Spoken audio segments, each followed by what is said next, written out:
Sir operation Narnia పేరుతో ఇజ్రాయెల్‌లోని ఉన్న Mossad అనేది ఇరాన్‌కి చెందిన న్యూక్లియర్ సైంటిస్ట్‌లని 10 మందిని అది కూడా నిద్రపోతున్నప్పుడు చంపేసింది సార్. ఇది ఇప్పుడు ప్రపంచవ్యాప్తంగా కూడా వైరల్ అయిపోయింది. సో, మొసాద్ చరిత్రలోనే ఇటువంటి ప్రయోగం చేయడం మొదటిసారని చెప్తున్నారు. అటు ఇరాన్‌కి కూడా ఇటువంటి ఒక దెబ్బ మొదటిసారిదని కూడా చెప్తున్నారు. అసలు ఎలా చంపారు? ఎందుకు చంపారు?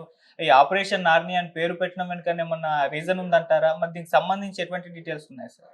ఆపరేషన్ ఆర్నియా పేరుతో ఇజ్రాయెల్ గవర్నమెంట్ జూన్ 13న ఇరాన్‌లో చాలా మందిని చంపారు. అందులో ఇప్పుడు ప్రధానంగా ఒక వార్త బయటకొచ్చింది. అదేందంటే న్యూక్లియర్ సైంటిస్ట్‌లను, ఇరాన్‌లో ఉండే న్యూక్లియర్ సైంటిస్ట్‌లను మొత్తం 10 మందిని ఒకేసారి అంటే 10 మంది ఒక దగ్గర పడుకోరు గదా! 10 మంది వేరే వేరే టౌన్‌లలో, వేరే వేరే చోట, వేరే వేరే ఇండ్లల్లో పడుకుంటారు. వాళ్ళందరినీ ఒకే టైంలో లేపేశారు. ఇది ఫస్ట్ టైమ్ అన్నమాట. ఇరాన్ చరిత్రలో గాని, లేకపోతే ఇజ్రాయెల్ ఇంటెలిజెన్స్ ఏజెన్సీ మొసాద్ చరిత్రలో గూడా ఇలా ఒకేసారి ఇంత పెద్ద ఆపరేషన్ చేయడం ఫస్ట్ టైమ్ అన్నమాట. దాంతో పాటుగా టాప్ మిలిటరీ అధికారులను లేపేశారు. ఇటు ఇరాన్‌లో 2 రకాల మిలిటరీలుంటాయి. ఒకటి కన్వెన్షనల్ ఆర్మీ, రెండోది ఐఆర్‌జీసీ. ఐఆర్‌జీసీ అంటే ఇస్లామిక్ రెవల్యూషనరీ గార్డ్ కోర్ అంటారన్నమాట. దానికి సంబంధించి ఒక 10, దీంట్లో ఒక 10 మందిని లేపేశారు. అట్లాగే ఇంటెలిజెన్స్ ఉంటది గదా! వాళ్ళకి కూడా ఇరాన్‌కి కూడా ఒక ఇంటెలిజెన్స్ నెట్‌వర్క్ ఉంటది. దాంట్లో గూడా ఒక 10 మందికి పైన లేపేశారు. ఇదంతా కూడా కోఆర్డినేటెడ్‌గా జరిగింది. ఇప్పుడు మనం చెప్పుకునే టాపిక్ మాత్రం ఓన్లీ న్యూక్లియర్ సైంటిస్ట్‌లకి సంబంధించి ఆపరేషన్ నార్నియా పేరుతో ఎలా చంపారు అనే విషయాన్ని ఇజ్రాయెల్‌కి సంబంధించిన ఛానల్ ఎన్12 అనే ఒక 2 న్యూస్ ఏజెన్సీలు బయట పెట్టాయన్నమాట. ఇది ఇప్పుడు ప్రపంచవ్యాప్తంగా వైరల్ అవుతుంది. సో, ముందుగా వాళ్ళెలా చేశారు? దాని తర్వాత దానికి సంబంధించి ఇరాన్ ప్రతిక్రియ ఏంటి? ఈ విషయాలు మనం మాట్లాడుకుందాం. సో, మామూలుగా మొసాద్ అనే సంస్థ చాలా పవర్‌ఫుల్ సంస్థ. గతంలో గూడా వాళ్ళు అడాల్ఫ్ ఐక్‌మెన్ అని, అంటే ఒకప్పుడు జూలని ఎట్లా ఈ జూస్‌ని, యూదులంటారు తెలుగులో, యూదుల్ని జర్మనీలో హిట్లర్ కాలంలో 60,00,000 మంది యూదుల్ని చంపేస్తాడన్నమాట హిట్లర్. ఆయన చాలా సిస్టమాటిక్‌గా వాళ్ళని ఏరి ఏరి చంపాడు. వాళ్ళల్లో కొంతమంది అధికారులు, అంటే టాప్ బ్యూరోక్రాట్స్ ఉంటారు. వాళ్ళు అత్యంత క్రూరంగా కొంతమందిని చంపారు. అందులో ఒకతన్ని పట్టుకోవడానికి మొత్తం మొసాదు ట్రై చేసి చివరికి అతను అర్జెంటీనాలో వేరే పేరుతో దాక్కొనుంటే 30 మంది టీము అతన్ని జాగ్రత్తగా వెంటాడి పట్టుకొనొచ్చి వాళ్ళ దేశంలో కోర్టులో ప్రవేశపెట్టి అతనికి ఉరిశిక్ష చేసి చంపేశారు. ఐక్‌మన్ అతని పేరు. అడాల్ఫ్ ఐక్‌మన్. అట్లాగే రేత్ ఆఫ్ గాడ్ అంటారు. రేత్ ఆఫ్ గాడ్ అనే ఇంకొక ఆపరేషన్ ఉంది. అదేంటంటే మీనిచ్ అనే మన స్పిల్బర్గ్ సినిమా కూడా తీశాడు. అది 1971లో జర్మనీ ఒలింపిక్స్‌లో పాల్గొనడానికి ఇజ్రాయెల్ అథ్లెట్స్ వెళ్తే వాళ్ళని బ్లాక్ సెప్టెంబర్ అని పాలస్తీనా తీవ్రవాదులు 11 మందిని చంపేశారు. ఈ చంపిన వాళ్ళని వాళ్ళు వివిధ దేశాల్లోకి ఉన్నారన్నమాట. వాళ్ళని ఏరి ఏరి వెతికి చంపడానికి ఒక టీముని పెట్టారు. ఈ మొసాద్ ఏర్పాటు చేసింది. ఈ టీము వివిధ దేశాల్లో వాళ్ళని ఎలా పట్టుకొని చంపారనేది అది. సినిమా కూడా చూడొచ్చు. అది బాగుంటది. అట్లాగే 2018లో ఇరాన్‌లో న్యూక్లియర్ ఆర్కైవ్ అంటారు. అంటే న్యూక్లియర్‌కి సంబంధించి వాళ్ళ ఫైల్స్ అన్నీ ఒక 1,00,000 పేజీల ఫైల్స్‌ని దొంగిలించారన్నమాట మొసాద్ వాళ్ళు. అప్పుడే వాళ్ళకి తెలిసింది ఇరాన్‌లో న్యూక్లియర్‌కి సంబంధించి, న్యూక్లియర్ వెపన్ తయారు చేయడానికి సంబంధించి ఎలాంటి ఏర్పాట్లు జరుగుతున్నాయని ఈ 1,00,000 పేజీలు దొంగిలించడంతో తెలిసింది. ఇది కూడా సక్సెస్‌ఫుల్‌గా మొసాద్ చేసింది. ఇలాగ ప్రపంచవ్యాప్తంగా మొసాద్ అనేక ఆపరేషన్లు చేస్తుంది. బేసిక్‌గా ఇరాన్‌లో 3 రకాల ఆపరేషన్స్ మొసాద్ చేస్తుంది. ఒకటి సైబర్ అటాక్స్ చేయడం. అంటే హ్యాకింగ్ చేసి వాళ్ళ సిస్టమ్స్‌ని దెబ్బతీయడం. దీన్ని స్టక్స్‌నెట్ అంటారన్నమాట. Very popular. స్టక్స్‌నెట్ అనే ఒక వైరస్‌ని వాళ్ళ సిస్టమ్స్‌లోకి ప్రవేశపెట్టి ఆ డేటా దొంగిలించడం, వాళ్ళ సిస్టమ్స్‌ని పనిచేయనీయకుండా చేయడం, ఇది చేసింది.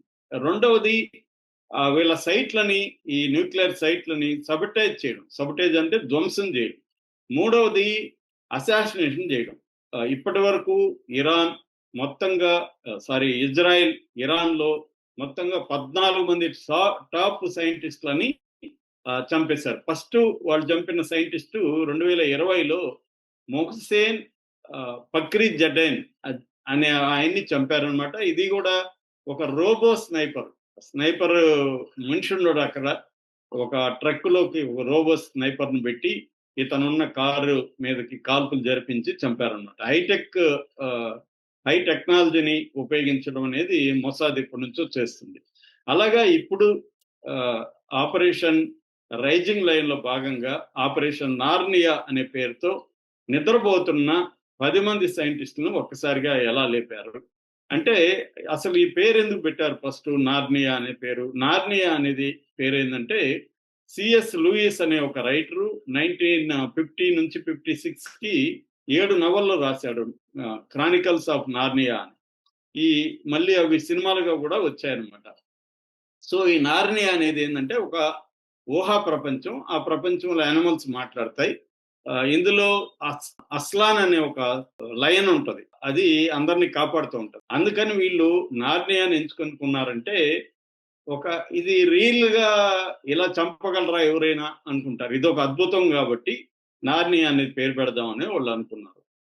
సో వీళ్ళు ఎలా చంపారు ఏంటంటే, ఫస్ట్ ఇన్ఫర్మేషన్ కలెక్ట్ చేశారు. ఏ సైంటిస్టు, వాళ్ళ పేర్లు ఏంటి, వాళ్ళు ఎక్కడెక్కడ ఉంటారు, అవన్నీ డీటెయిల్స్ కలెక్ట్ చేశారు. ఈ డీటెయిల్స్ కొంతమంది చెప్పేది ఏమంటే, ఇంటర్నేషనల్ ఆటమిక్ ఎనర్జీ ఏజెన్సీ దగ్గర లిస్ట్ ఉంటుంది, వాళ్ళ దగ్గర నుంచి వీళ్ళు కొట్టేశారని చెప్తారు. ఇంకొంతమంది ఏం చెప్తారంటే, ఇరాన్ లో 10,000 మందికి పైన మొసాద్ ఏజెంట్స్ ఉంటారు, వాళ్ళు ఈ డేటాని కలెక్ట్ చేసి వీళ్ళకి ఇజ్రాయెల్కి ఇచ్చారు. ఆ డేటాను పట్టుకొని, ఆ లొకేషన్స్ మొత్తం డేటాను పట్టుకొని అక్కడ పనిచేసే వాళ్ళ కోఆర్డినేషన్ తో చంపారు అని, ఒక సీక్రెట్ వెపన్ ఉపయోగించి చంపారని చెప్తారు. దీని పేరు రాఫెల్ స్పైక్ అనమాట. ఈ వెపన్ పేరు. ఇది ఏంటంటే దాదాపు 39 దేశాల్లో దీన్ని ఉపయోగిస్తున్నారు. ఇది వెరీ వెరీ పవర్ఫుల్. అంటే ప్రెసిషన్ అటాక్ అంటారు కదా. అంటే మనం ఎక్కడ ఏ పాయింట్ లో కొట్టమంటే, ఇప్పుడు బెడ్రూమ్ లో పోయి కొట్టాలంటే బెడ్రూమే కొడుతుంది, ఇంకా ఆ ఇంట్లో ఇంకెక్కడా కొట్టదు. సో గోడల్ని చీల్చుకెళ్ళి ఆ బెడ్రూమ్ లో పడుకుండే అతన్ని కొట్టమంటే కొడుతుంది అన్నమాట. సో అంత ప్రిసిషన్ ఉంటుంది. మామూలుగా ఇది యాంటీ ట్యాంక్ వెపన్ అంటారు దీన్ని. ట్యాంక్స్ ని, అంటే వార్ ట్యాంక్స్ ఉంటాయి కదా, యుద్ధ ట్యాంక్స్, ఆ ట్యాంకుల్ని అటాక్ చేయడం, ఆ ట్యాంకుల్లో ఉండే పర్సన్స్ ని అటాక్ చేయడం, అంత లోపలికి చీల్చుకొని వెళ్ళగలదు అనమాట ఈ వెపన్. దీన్ని ఫైర్ అండ్ పర్గెట్ అంటారు. ఫైర్ అండ్ పర్గెట్ అంటే అంత అక్యురసీ ఉంటుంది అనమాట, కొట్టేసి ఇది చేస్తుంది. రెండోది, ఇది 2 రకాలుగా పనిచేస్తుంది. ఒకటి, రిమోట్ లో మనం ఆపరేట్ చేయొచ్చు. రెండోది, దానికి సెట్టింగ్స్ చేసేస్తే ఆ లొకేషన్ లో ఆ టైమింగ్కి వెళ్ళి కొట్టేస్తుంది. అందుకనే ఫైర్ అండ్ ఫర్గెట్ అన్నారు. మనం ఇంకా రిమోట్ గా కూడా ఆపరేట్ చేయాలన్నమాట. అయితే అక్కడున్న ఇరాన్ లో ఉండే ఈ ఇంటెలిజెంట్ మొసాద్ ఇంటెలిజెన్స్ ఏజెన్సీ ఏం చేశారంటే, ఇరాన్ లోనే కొంతమందిని తమ ఏజెంట్ గా మార్చుకొని వాళ్ళ ద్వారా ఈ ఈ ఇప్పుడు నేను చెప్పిన రాఫెల్ స్పైక్ ని అక్కడికి తీసుకెళ్లారు. ఈ రాఫెల్ స్పైక్ అనేది ఇజ్రాయెల్లోనే రాఫెల్ డిఫెన్స్ కంపెనీ ఉందన్నమాట. ఆ కంపెనీ తయారు చేసిన ప్రిసిషన్ స్ట్రైక్ వెపన్. సో దీన్ని వాళ్ళు అన్ని చోట్ల ముందుగానే అరేంజ్ చేసుకున్నారు. వాళ్ళకి లోకల్ గా అక్కడ సపోర్ట్ ఉంది కాబట్టి. సో అరేంజ్ చేసుకొని టైమింగ్స్ ఫిక్స్ చేసుకున్నారు. వివిధ లొకేషన్లో ఫిక్స్ చేసేసారు. టైమింగ్స్ ఫిక్స్ చేస్తున్నారు. అర్ధరాత్రి దాటిన తర్వాత గాఢ నిద్రలో ఉన్నప్పుడు ఒకే టైమింగ్ ఫిక్స్ చేసి, కోఆర్డినేషన్ ఒకే టైమింగ్ లో అది అన్నిటికీ వెళ్ళింది. ఒక 9 మందిని ఒకేసారి చంపేయగలరు. ఒక అతనిది మాత్రం ఫెయిల్ అయింది. మళ్ళీ రెండో అటెంప్ట్ లో అతను కూడా చంపేశారు అనమాట. వీళ్ళు టాప్ 10 న్యూక్లియర్ సైంటిస్టులు. వీళ్ళని చంపడంలో ఉద్దేశం ఏంటి అంటే, బేసిక్ ఏంటంటే న్యూక్లియర్ బ్రెయిన్స్ ని అటాక్ చేయాలి. ఇందులో దాదాపు 3 వెరీ వెరీ వెరీ సీనియర్స్ అనమాట. ఫ్రయదుద్దీన్ అబ్బాసి, ఈయన న్యూక్లియర్ ఇంజనీరింగ్ ఎక్స్పర్ట్. మెహదీ తెహరాన్చి, ఈయన ఫిజిషియన్, ఫిజికల్ ఎక్స్పర్ట్ ఈయన. తర్వాత అక్బర్ జదే, ఈయన వచ్చి కెమికల్ ఎక్స్పర్ట్. వీళ్ళు 3 టాప్ అనమాట. వీళ్ళు 3 కూడా ఇందాక నేను చెప్పాను కదా, 2020లో ఫస్ట్ న్యూక్లియర్ సైంటిస్ట్ చంపేశారు, మొహిసెన్ అని ఆయన్ని. ఆ మొహిసెన్ ఫాదర్ ఆఫ్ న్యూక్లియర్ ప్రోగ్రామ్ అంటారు అనమాట. ఇరాన్ న్యూక్లియర్ ప్రోగ్రామ్ కి ఫాదర్ లాంటి పితామహుడు. ఆయన శిష్యులు ఈ 10 మంది కూడా, ఆయన తయారు చేస్తున్నాడు. సో వీళ్ళలో బేసిక్ ఏంటంటే న్యూక్లియర్ ఇంజనీరింగ్ తెలిసిన వాళ్ళు, తర్వాత రియాక్టర్ ఫిజిక్స్ అంటారు, రియాక్టర్స్ ఫిజిక్స్ తెలిసిన వాళ్ళు, కెమికల్ సైన్స్ బాగా ఎక్స్పీరియన్స్ తెలిసిన వాళ్ళు, కెమికల్ సైంటిస్టులు, మెటీరియల్ సైంటిస్టులు. ఇలాగా ఈ 10 మందిని లేపేయడం వల్ల ఏమవుతుందంటే, వాళ్ళు న్యూక్లియర్ వెపన్ తయారు చేయడానికి ఇంకా టైం పడుతుంది. ఎందుకంటే వీళ్ళు టాప్ 10 లేసిపోయినాక మిగతా వాళ్ళు నాలెడ్జ్ పెంచుకోవాలి, వాళ్ళకి అనుభవం లేదు, టైం పడుతుంది. అది వీళ్ళ గోల్ అనమాట. అంటే ఒకదాన్ని ధ్వంసం చేసినా వాళ్ళు తయారు చేసుకున్నారు మెటీరియల్ అయితే. బ్రెయిన్‌ని తయారు చేయాలంటే అంత ఈజీ కాదు కదా! వీళ్ళు ఒక 20 ఏళ్ళు, 30 ఏళ్ళు తయారై ఉంటారు. కొత్తోళ్ళు ఈ ప్లేస్‌లోకి రావడానికి మళ్ళీ కనీసం 1, 2 ఇయర్స్ పడతది కదా! అనేది వాళ్ళ గోల్ అన్నమాట. అంటే ఈ న్యూక్లియర్ ప్రోగ్రామ్‌ని వీలైనంత లేట్ చేయడం అనేది ప్రధానంగా ప్రోగ్రామ్.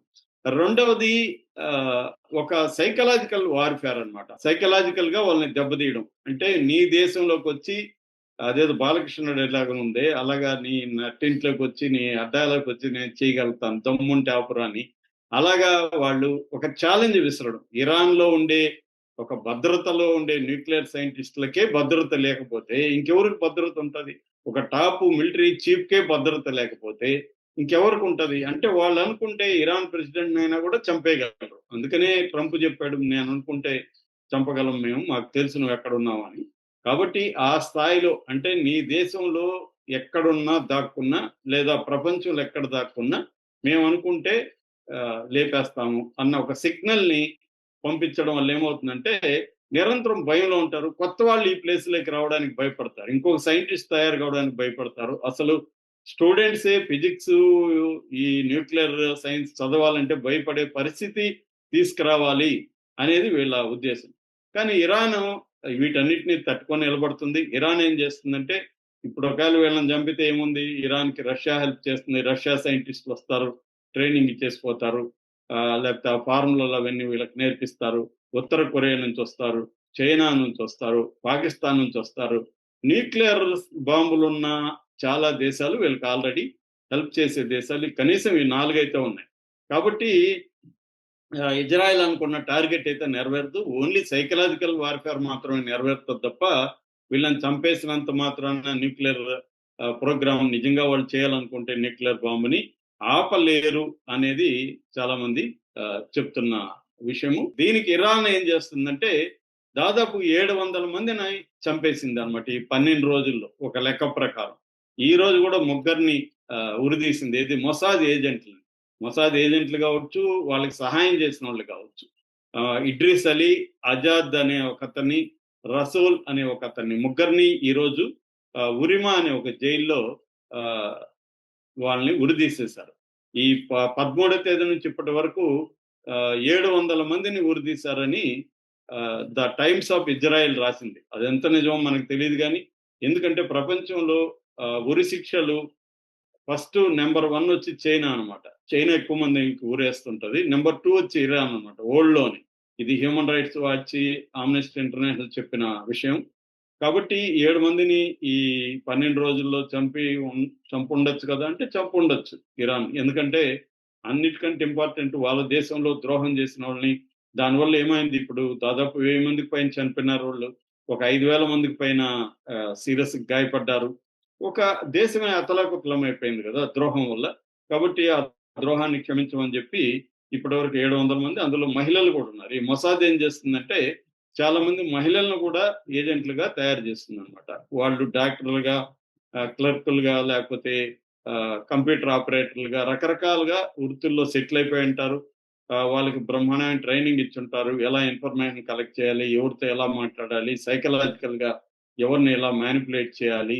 ఇవన్నీ గూడా వాళ్ళకి ట్రైనింగ్ గూడా మొసాద్ చాలా ఇస్తుందనమాట. అంటే ప్రపంచంలోనే మొసాద్ అనేది ఒక రకంగా సీఐఏ కంటే గూడా